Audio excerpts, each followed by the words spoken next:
hapon sa tanan. Salamat sa Gidios no sa ikaduhang simana sa tuig. O kita nagapadayon nagalaom sa iyahang dakong grasya kanato nga mulahutay kita karong tuiga sa tuig 2020. O hinaut unta usa sa ato ang mga tagaag ug pagtagad sa ato ang kinabuhi mao gayud ang pagpalalom sa ato ang relasyon diha sa Ginoo. Okay, so nagapadayon gyapon ang ato ang series mahitungod diha sa libro sa Mateo kapitulo 13 na ta. Nakatabok na kita sa pipila ka panahon nga atong tagaag pagtagad ang kapitulo 12 og nahuman na gyud nanata sa kapitulo 13 og diin kanisa nga panahon si Jesus naga-shift kung nilahi siya diskarte sa pag-communicate, sa pagpadayag sa kamatuoran. Nigamit na siya og kining ginatawag nga sambingay. Okay, sambingay. Og kaning sambingay, of course, no, familiar ta ni kay daghang mga sambingay diha sa Biblia. Og karong taknaa magasulti usab akog sambingay. Okay? Mo ni ang sambingay. Nay usa ka dato nga lalaki. Okay, dato kay siya, daghan kay siya og mga kabtangan og naa say upat ka asawa, sambingay lang niya. Kasi mga dato upat dili nana. Upat ka asawa. Ang unang asawa mao ni nga palangga kay niya nga tagaan gyud pagtagad sininaan og sakto. Okay? Mga alahas ba imo nga sa mga generation, mga blinks ba imo nga mga denims and diamonds ang kuan siyang lawas lugar. Aritis, quintas, usaban na siya. Daghan kayo, so meaning palangga kay nila ginaandaman og saktong pagkaon. Okay? Unsa ba nga iyang gusto andaman kayod. Gisininaag sakto o kaning ikatulo niyang asawa, palangga gyapon niya. Kay kini siya ang kani siyang asawa, gwapa kayo. O tungod sa iyang pagkagwapa muni ang kung naay party muni gina-display niya. Ganyan iyang gipasundayag nga tungod sa pagkagwapag niya, mahadlok gali siya nga kwaon ni sa uban nga mga mapintas nga layon diya sa palibot. So iya gini siyang gigwardyahan. Kaning ikatulong asawa niya. Nya kaning ikaduha niyang asawa, muni siya ang klaseng asawa nga iyahang matawag panahon sa pangangailangan. Okay? Di gid siya mo dili gyud, meaning atimado kay siya. Okay? O uban yang mga panginahanglanon naa siya in times of need. Kaning ikaduhang asawa. Ang unang asawa mo ni siya yang asawa nga mo'y nagpalambo siyang negosyo, naga-manage, nagahatag kaniya sa saktong pagtagad, giatiman siya pagtarong, pero ang nakaapan lang kay wala na niya ni higugmaan ni asawa. Wala na gyud. Og niabot ang panahon na kaning dato nga lalaki tiguang na siya. Tiguang na siya og hapit na siya mamatay. So kay hapit naman siya mamatay, kay pangtawag niya ning upat niya kasawa, ingon siya nga ako hapit naman jud ko mamatay. Madto na ko slubnganan niya. Lonely kay ko dadto. Ako ra usa kisay gusto mo uban. Ana siya sa ikaupat niya nga asawa, ikaw gusto ka mauban? Kani ikaupat nga asawa, italikon nagkalit. Di ko. Ikatulo niyang asawa, ikaw gusto ka mauban? Di ko, mangita kong lain. Sa ikaduha niyang asawa, ningon siya, ikaw, lonely kay ko sa lubnganan, ako ra isa, uban ni ko bi. Ana ang iyang ikaduhang asawa, ang ako ra yung mabuhat nimo is pag-andam lang yung St. Peter, kaning Golden Heaven, pagplastara yun, mura gina akong mahatag, pero grabe na po, kinakubanan ka sa lubunganan. Di na po ko ano eh. Dayon, nitulo yung luha, o niingon, naikalit niingon sa, ako, ubananti ka. Naglingi-lingi itong kuhan, dato nga lalaki. Uy, nakita niya, ang iyang unang asawa. Niwang na kayo. Ang atong word is mangkay na kayo. Why atiman? Pero anda muuban siya sa kamatayon. Og mo na tong istorya. Tama na to. Nya, ngulit na ta. Sige. Kumana, bye-bye. So, bitin mo? Ano bitin mo, no? Kung gusto niyo manunggan ang sugilanon, humananing wali. Kay para masabta na to, unsay meaning ato nga parable. Okay, ako isulti unya. Kay mo man, ako ni humanon, basig, manay, ato na ta. No, kaya, muna siya akong pag-closing. Nya. No, nana ang parable. Okay, naay istorya, pero naay meaning, hidden meaning. Natoy meaning. Okay? So akong point ani karon is this. Si Jesus Christ karon nagasulti ka siya karon og mga sambingay. Mga pagtulunan. O nga kani siya nga mga sambingay series of mga parables sa iyang gipangsulti. Ang una nga parable nga iyang isulti is the parable of the sower. Sambingay sa magpupugas, matod pa. Unya atong isgutan karon ngano man kaning topic nga gitawag og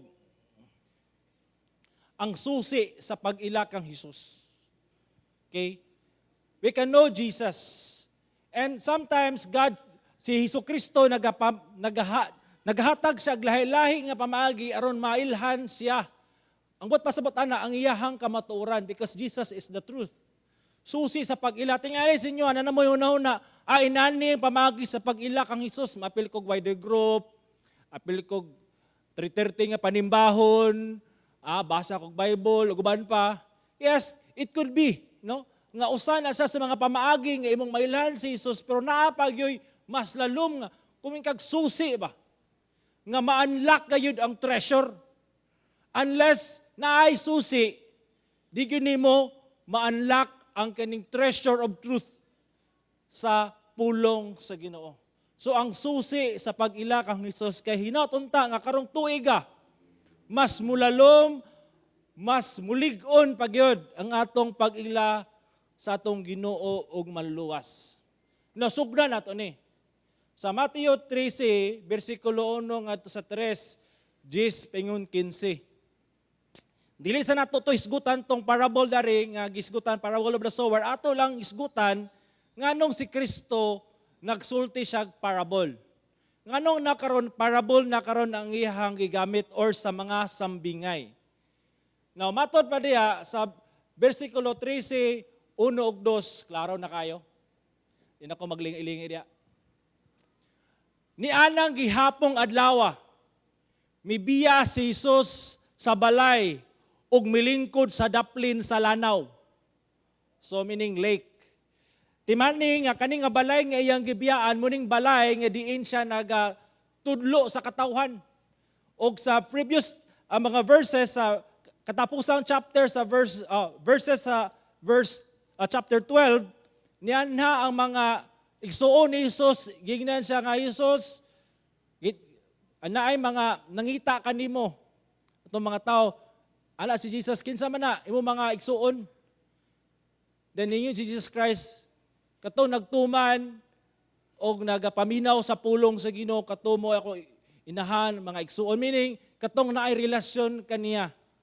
No, ang point ani, pag human ato niyagsulti, niadto siya sa lanaw or lake, nilingkod siya dadto, kay ngano, dadto plastada kayo ba? Dili, igang, meaning na ihamugaway o gusto siya nga makakommunicate og tarong. Kaya nga naman, atong panahon na wala pa ba amplifier, microphone.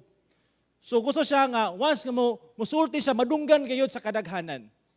Okay, nato siya sa lake or lanaw, unya, tungod sa daghan kaayong mga tao nga mi alirong kaniya, meaning gipalibutan siya tao, daghan yun. May mani ato karon kay plastada ta, pero kato ka time is daghan gyud nag-alirong kaniya. Gusto maminaw siya mga gipangtudlo. Misakay siya sa usa ka sakayan, okay, ditindog siya murag yang pulpit lugar. Milingkod siya dadto samtang ang mga tao nagtindog sa daplin sa lanaw. Dayon ingon siya, migamit din siya mga sambingay. Kung imong tanawon sa mga previous nga mga chapters, si Jesus Christ is direct siya mutudlo. Pag hinulsol kamo, tuo kamo, ako ang anak sa tao, meaning daghan ka siya revelation after revelation, gipaayo niya ang mga masakiton, nagwali sa pulong sa Ginoo, direct to the point. Apan taliwala niya ng tanan, daghan gyapon mi reject siya, mi salikway kaniya sa iya mga mensahe, wala gyud mo to, tig-akay kasing-kasing, labi na ning mga Parisiyo, guban pang mga Hudiyo. So kani nga time, si Jesus Christ is nag-shift siya sa iyang teaching methods, matod pa sa mga professional nga mga panulungan, o nagamit siya karog mga stories. Okay, mga sambingay. Dayon, ang point ani is this. Migamit siya mga sambingay aron pagtulo kanilag daghang mga butang. Daghan sa gusto i-share mga espirituhanong mga butang, mga tinagong butang sa Dios apan gusto siya nga makuha gyud. Mga treasures of kanabitong truth apan of course it needs a story para magets gayud. Pero atong tanaon sa iyang pagtudlog sa bingay. Matod pa dari, ato sang sabton unsa ning parable. It literally means throwing alongside. Its all definition is an earthly story with a heavenly meaning. Comes from the Greek word, ano siya? Parable. Okay? So muna siya ang point dia. Kalibutanong istorya nga adunay langit nun nga kahulugan. Okay, padayon ta. Sa verse 10. Unya ang tinun-an unya ang mga tinun-an miduol kang Hesus ug nangutana kaniya nganong sambingay man ang imong gigamit sa pagtudlo kanila. No, timan ni Jesus Christ after yang gisulti katong gitawag nga parable, na curious ang iyahang mga disciples. Anong nilahi naman lagi magtutudlo ang imong approach sila? Anong sambingay naman ang imong gigamit? Sa una lagi kay direct to the point lagi ka. Wala lagi to stories. Karon lagi kay sambingay naman. Sinaay ginatawag lugar niya curiosity, no, ang iyang mga disciples o gisulti ni Jesus Christ ang rason ana nganong sambingay na. Duha ka kahulugan sa mga sambingay ni Jesus. Adunay duha ka kahulugan, meaning anong sambingay na ang gigamit ni Jesus. Okay? Ang mga tinago mahitungod sa paghari sa Dios gipadayag na kaninyo apan wala ipadayag kanila. Okay? Naay mga butang mga tinago mahitungod sa gingharian sa Dios nga pinaagi sa sambingay mapadayag kaninyo. Apan mo gamit pagkog sambingay para matago pod ang kamatuoran sa Dios kanila. So duha ka point. Okay, ato nang isgutan. Naggamit ako og mga sambingay sa akong pagtudlo kanila kay nagtan-aw sila apan dili sila makakita. Namati apan dili makadungog ug dili makasabot. Kuyo kay na ba? Kung sa maibot pasabot day ana. Now, sambingay na ang akong gigamit, kay kani mga tawhana makadungog siya, pero di kasabot. Makapamati sila, pero di kadungog. Meaning, ang ilang understanding is tama lang lugar sa story, pero wala nila masabtan ang hidden meaning, the treasure of truth, ana nga sambingay, nga exclusive lang ni Jesus Christ ipadayag sa iyahang mga sumusunod or sa iyahang mga tinun-an. Di ba? Ato pag yun ang masabtan. duha ka rason sa mga sambingan ni Hesus. Pagtabon sa kamaturan, sa gingharian, sa mga nagdumili sa pagtuo kang Hesus. No, timan naay mga tao sa iyang context ani nga time nga, di ba? So wala pa siya nagamit og mga sambingay, tig-an na gyud og kasing-kasing. Taliwala sa mga mga milagro, taliwala sa iyahang mga pagpadayag, sa iyahang pagpadayag sa kamoturan, about sa iyaha, about sa gingharian sa Dios, tig-a gayud og kasing-kasing. Tungod sa katiga silang kasing-kasing, dili gyud sila motuo. Di gyud sila mo acknowledge nga si Kristo ang maluluwas, si Kristo ang Ginoo. To the point that Jesus Christ is actually using sambingay as a form of judgment sila. Usa ka na, ato na isgutan. Okay? Si Jesus migamit og mga sambingay aron pagsugilon ining mga butanga ngadto sa mga tao. Wala siya gisulti kanila bisag unsa nga dili pinaagig sambingay. Okay? Gihimo niya kini aron matuman ang gingon sa propeta, mugamit ako og mga sambingay sa akong pakigsulti kanila, sugilan ko sila mga butang nga wala pa hibalui, sukad nabuhat ang kalibutan. So naaday mga butang, mga kaigsunan, nga wala ginato na hibaluan. This is a mystery. Okay? Unless God reveals it to us. Di gid nato masabtan. Ang kuno na nato na. Nga, dili tanan nga naa sa Biblia, masin pag nibasa kag Biblia, masin pag unsa pa imong gamit diya nga mga dictionary, unless there is a revelation from God, you will not understand it. Okay? Sambingay usa ka porma sa paghukom sa Dios. Muna na siya. God or Jesus Christ used a parable as a form of judgment sa ilaha.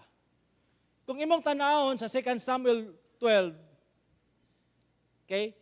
Kasi kani nga time si David, King David, okay, instead nga magira siya, nasa karon siyang palasyo. Sa siyang palasyo, kanana siya, muragwa siya lingaw, pagtanaw niya sunahan, ay naligo nga babae, mamords kayo. So, waman siya murag tag natintalo na attract sa atong babae, nang utana, kinsa man tong bayhana? Si Bathsheba na. Chicks lagi. Siya nga, sir, asawa ra ba na si Mohang Kwan, sir, commander? Tawag siya dire. Igna, si Haring David nagpatawag kang nimo. Kuyaw na. Kumikag Haring David. Hari biya, so diduol gid taon si Bathsheba, okay? And na private meeting. So adto nga time, to make the long story short, si David nakakommit og dakong sala. Pagpanapaw. Okay? So muna siya, dakong sala na atubangan sa Dios, no, nga ang asawa sa laing tao imong angkon. Nya to the point pag yun kay ngani, siyempre nagbuhat sa dili maayo, namunga pag yun. Nga naman, naburos ang babae. O niya kay naburos sa mga babae, gusto niya tabunan ang sala, so gipatawag niya katong iyang bana nga makikilawas sa iyang asawa, pero katong bana dili ko, kay yahay ba nako. Ako makauban dito sa field, nagigira ako lugar nga, nagiyahay dire, di ko. So, to make the long story short, wag yun, kahit ikagulo, ana si David, sige, tignan niya iyang mga tao, kung magira kita, kaning tawhana bitaw, kining asawa ni Bathsheba, ibutang sa front line ha. Ibutang na sa front line, o niya, kung mo-attack na gali, sulong mo, niya, pag nag-una-una na siya, atras din mo. Para, sigurado agad. So, meaning, ang point ni David, siya gusto nga kaning tawhana mabuhi. So, unsa man po na siya? Murder na. So, gikan sa adultery, na murder. O niya, nagununa si David nga, wala may nakakita. Yes, murabi ito, way nakabalo kay siyempre, natabunan lugar niya ang iyang sala, nga, paragi pa-appear lugar, nga katong kamatayon sa asawa ni Bathsheba, or sa bana ni Bathsheba, is an act of war. Mura ba katabi tong Iranian nga gitirahan tong kwan, tong eroplano dito sa passenger plane, nga ilang gipasanginlan kay, di ba? Amerika man to. Tungkol man to sa Amerika mo nang amotong no kan. So ana ba? So akong point is murag lugar nakaikyas, nangitag lusot. Pero ana si Samuel. Okay? Niduol siya kang David after mga pila ka months na ni or years, nagsambingay dayon si Samuel. Ana si Samuel. David, nako isulti kanimo. Pero wala siya ingon nga sambingay ni. Warag na siya story, nako isulti si mo ba. Nausa ka dato kayo nga tao, daghan kay karniro. Nilibo ang karniro. Nya panahon sa birthday na okasyon, silang balay, nasa'y silingan nga ang iyang karniro usara ka buok. Unya panahon sa okasyon nga kading daghan kay karniro katong iyang silingan nga usara ka buok ang karniro, ang iyang natripan David, ang katong karniro siyang silingan giihaw. Unya ana din si Samuel, unya unsaon man nato, unsa may dapat buhaton aning tawhana nga daghan kay karniro nganong mamaong karniro siyang silingan giihaw man. Asa ahok man to na, kung mahimo patyon. Gistritan dayon ni Samuel si David, ikaw to. Na-realize din ni David nga, uy, dakong sala. Adunay paghukom.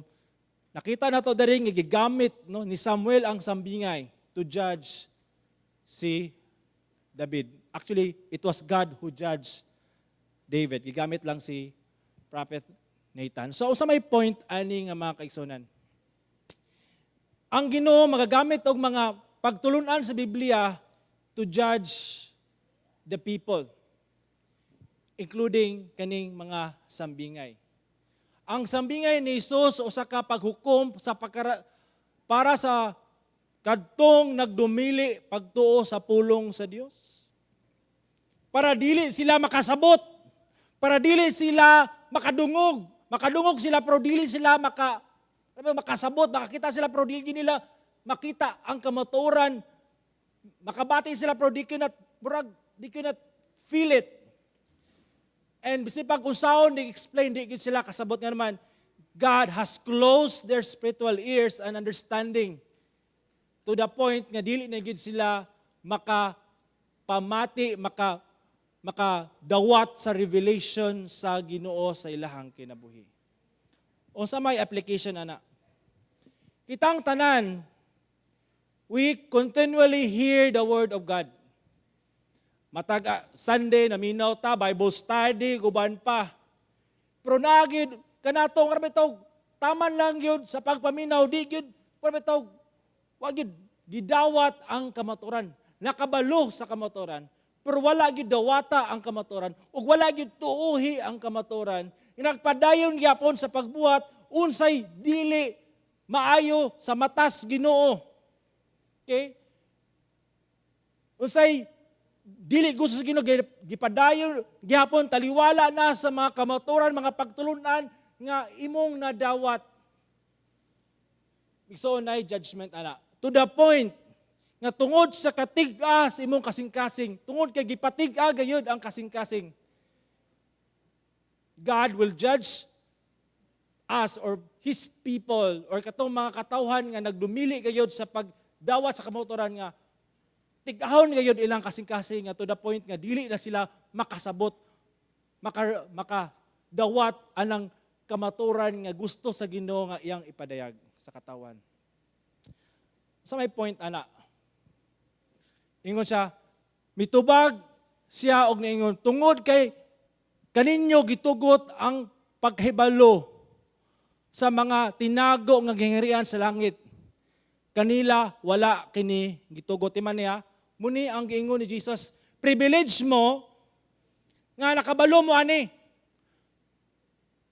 Privilege mo nga nakasabot mo ani sa mga kamatuoran nga inyong gidawat.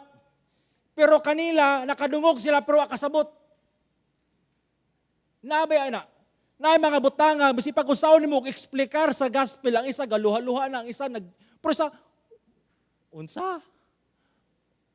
Basi usaw nimo explain, gamitan na nimo illustration, gamitan nimo picture. Basta magkuha na ka, pero wag yapon ka gets. Ano di mang ikakagets? Kung pwede na lang, ipakaon na lang. Di man pwede ipakaon. Pero di ba yung kakagets? Because ang makagets is katong tao nga giablihan sa Ginoo ang iyang hunahuna o kasing-kasing nga madawat niya. Kuha niyo na ang point. Ato pa gina, ako pa gina i-prove sa inyo karon. Kanila wala gitugot. Kamo nga nakadungog, nga nakasabot, gitugot ni. Sila wala gitugot. Kuyaw kay na. Siya nga adunay iya, hatagan pagayod, magmadagayaon siya. Kuyaw kay no? Ikaw ang nakadawat sa kamatuoran, nakatagamtam sa katamis sa kamatuoran, sa mayong balita, duhagan pa yun na. Hala, patambukon pa yun ka, timanon ka. Siya nga walay iya. Bisan ang anaa niya, kuhaon pa yun. Kuyaw kayo. Meaning, ato na may sigutan niya. Ang maong panahon, si Jesus nagpasalamat. So muna siya no, ang reference. Balik ta sa verse 11. Okay? O panahon ni siya diin si Jesus Christ iyang isugo iyang 72 disciples sa pag-evangelize, sa kanabitong pangabog sa madawtang espiritu, pagsulti sa mayong balita. Unya kay nagmalipayon sila.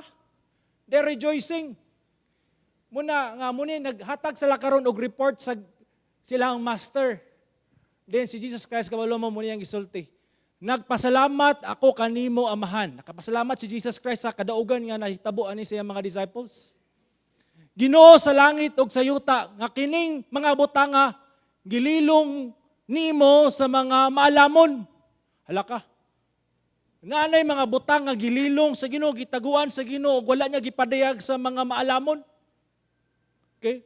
Og hait og salabutan ug gipadayag hinuon nimo ngadto sa mga kabataan. Dili ni siya bata nga murag kuan kun dili kanang naay kagutom, naay innocence, naay bitaw murag people who needs the word of God, the truth. Okay? O amahan, kay kini mauman ang imong gikahimutan, ang tanang mga butang gitugyan kanako sa akong amahan ug walay makaila sa hingpit kinsa ang anak. Timane, notice this, walay makaila kang Hesukristo gawas sa amahan. Ug walay makaila sa hingpit kinsa ang amahan gawas sa anak. Kay bisan kinsa nga buot sa anak padaygan sa amahan. So therefore God has chosen people to reveal himself. Ngayang ipadayag kini nga kamatuoran. Og dili gid ni siya sa tanan. Apan siya nga walay iya, meaning walay Jesus, bisa pag anaa kanya kwaon pagayod. Di gyud niya masabtan. Okay, matod pa dari diha kanila natuman ang propesya ni Isaias sa pagpaminaw makabati kamo apan dili makasabot. Sa pagtanaw, makasudong kamo apan dili gayod makakita. Unsa may point ani?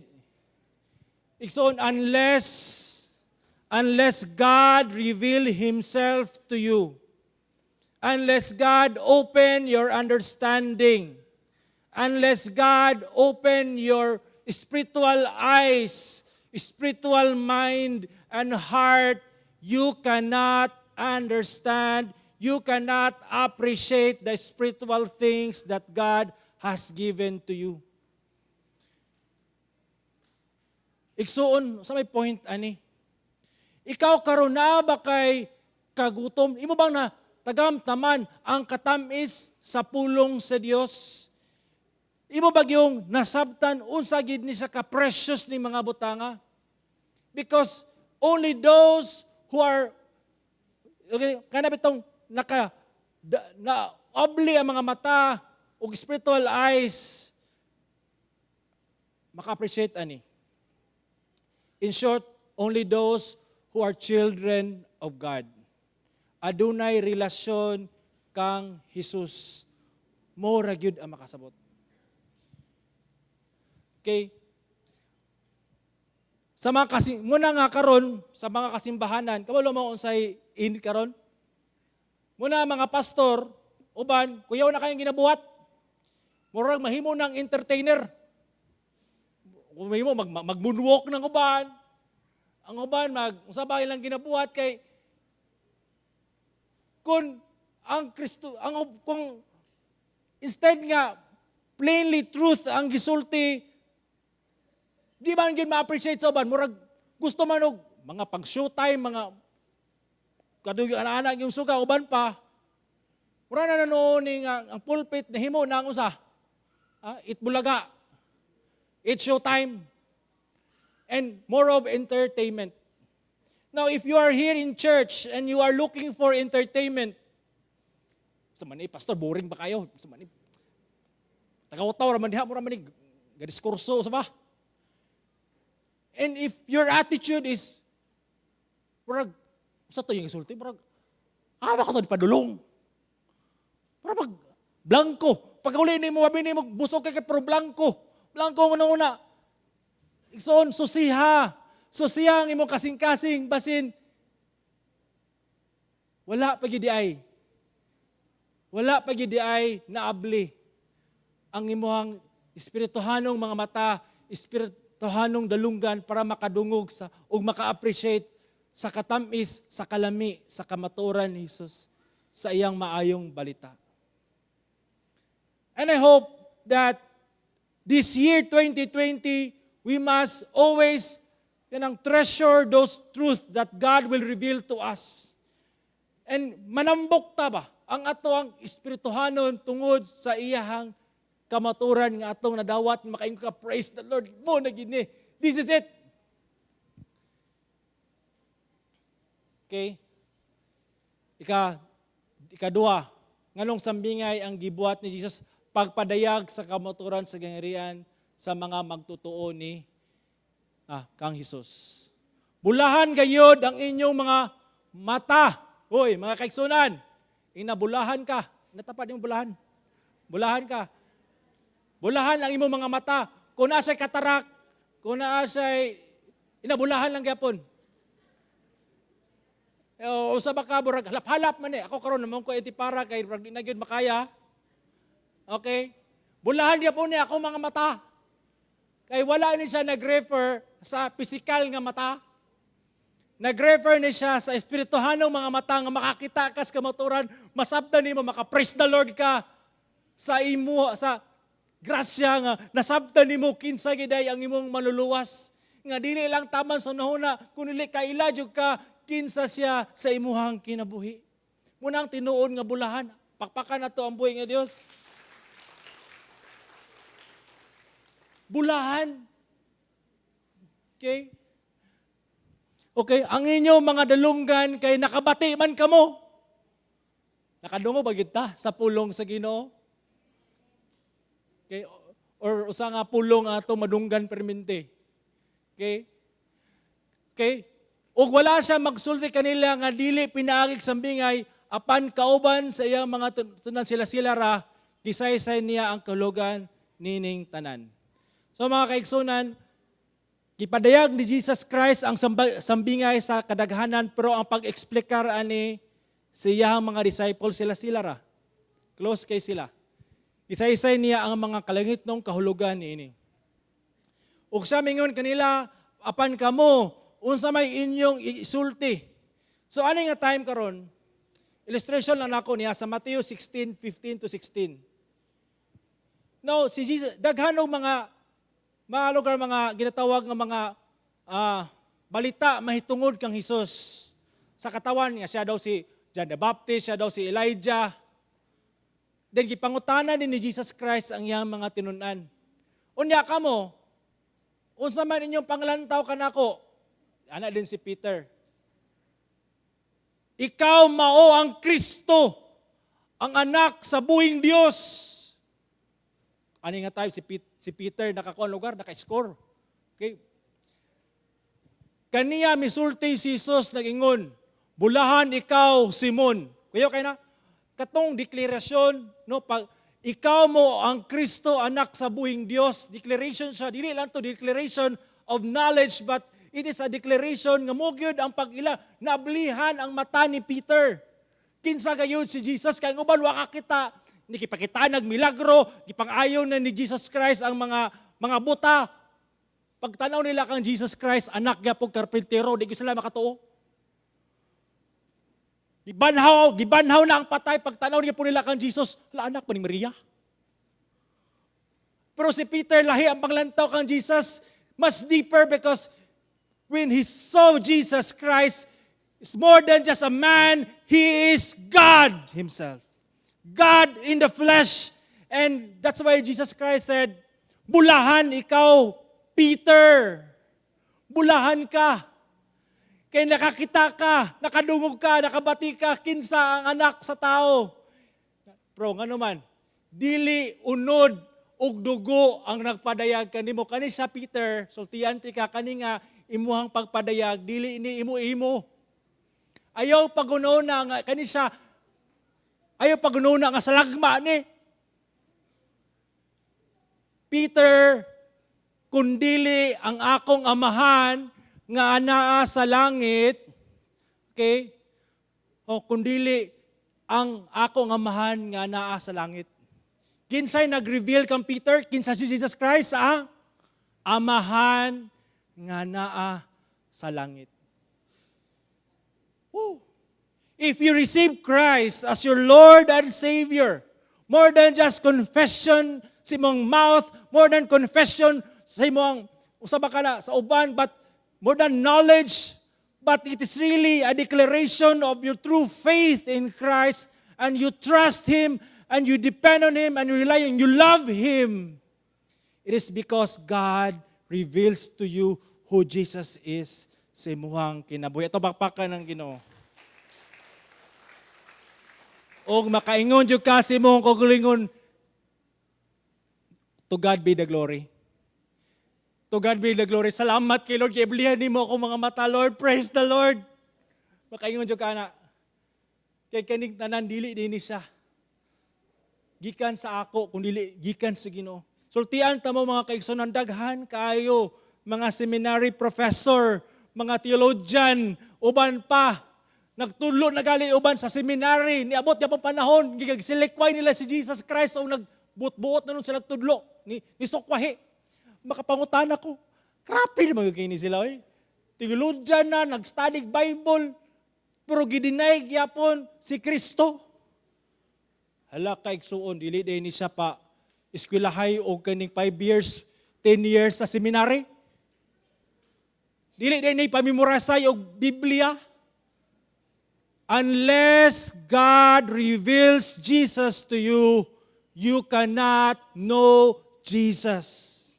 That's why praise the Lord that you have tasted the goodness and the faithfulness of God in your life because you have known Jesus sa imong kinabuhi. Apakan na to ang Ginoo. Isuon mo ni, kadto lang padaygan sa kamotoran ni Jesus. Diha sa balaang kasulatan, maoy nakaila kaniya. Ikson okay man ang ato ang pag-memorize ng ato mga bata o mga memory verse. Si Amira karon among ginapraktisan, God is love. Sige manak. Kuan gina siya, tuluan. Apan ang atog yung prayer no is Lord tabangi ang akong bata. Lord nga muda ko nga makaila gayud kanimo. Nga dili lang sa una-huna, dili lang sa iyang kasingka. Usaba ko dili deeply, He knows you more than just Jesus sa stories, sa nakita sa mga sa sinihan, na stories natunan diya sa kinang Sunday school, but personally, Lord, she will know you because only then he could have that appetite of tasting the truth of the Lord Jesus Christ and she will grow deeply in her relationship with Him, siyang Savior. And I hope, no, akong tingwa sa year 2020, that all of us will grow. Now, karon, sigutan na tutong parable ganina, as a closing. Ano pa mo diha? Okay. Ato na naman, nga katong parable, di ba, usara gyud katurang kaning ikaapat nga asawa ni Biya, ang ikatulong asawa ni Biya, ang ikaduhang asawa ang iyahang mabuhat ra gyud is pag-andam og St. Peter o Golden Heaven siya. Ang unang asawa mura gyud ang niuban niya sa kamatayon. Igsoon, ang hidden meaning ato nga parable is this. Ang fourth wife katong gidayan-dayanan, gisininaan kuan og alahas is the physical body. Gipakaon, giyatiman, pero kung mamatay mo naman, biyaan, wagid, hindi mo mauban, hantod sa kahangturan. Ang ikatulong nga asawa is mga kabtangan sa kinabuhi, nga mahalok ta nga mailog sa uban, nga atong gitagag pagtagad, panahon, atong gihaguan, pero panahon nga mamatay, di man gyapon mauban. Ang ikatulong asawa is muni sila ang mga parinti, mga anak, mga asawa. Nga ang ila yung mabuhat sa imuha or sa tuwa humanta mamatay is andaman na gitag St. Peter o Golden Heaven. Andag biskwit o kape. Pero di gid sila mauban. Kay imo man ang panahon na. Kaning ikaapat nga asawa, muna ni siya igsoon. Nga mauban gayod sa ato ang kamatayon is ang ato ang kalag. Pero sad to say, muni siya ang wala kay giatiman, niwang na kayo malnourished. Wa gyud. Pero muni siyang anda mo uban sa tuwa. Igsoon, kumusta man ang imong kalag? Kumusta man ang imong relasyon sa Ginoo? The only thing that would last forever is your soul. How is your soul? Kabalo ba ka ani mo spend ang imong eternity after death? Do you know that Jesus Christ died for you on the cross? Paid the penalty of your sin. He rose from the dead. Ingon siya, ayaw kamo kabalaka, kaya ako magandag dapit alang kaninyo. Muani ako ukwaon kamo. Therefore Christ, ang ato ra gyung makauban hangtod sa kahangturan is our soul in the presence of God. But only if you have understood the truth of the gospel that only Jesus Christ can save, only Jesus Christ can give you the gift of eternal life. Love Him, obey Him, because He is the only one that could give us eternal life. Let us pray. Salamat kay Ginoo sa imuhang pulong, kining tinago nga kamatuoran, Lord, nga amo gyung ma-appreciate gayod deeply sa amuang kasing-kasing. Ablihi gayod, Ginoo, sa among espirituhanong mga mata, every time, Lord, mupakli mi sa Bible. Every time, Lord, maminaw mi sa pulong nimo. O guban pang mga pagtulunan, nga dili lang mi, Lord, masatisfy sa knowledge, but above all, our personal relationship with you, that we would know you and the power of your resurrection. Bless your people of God. In Jesus' name.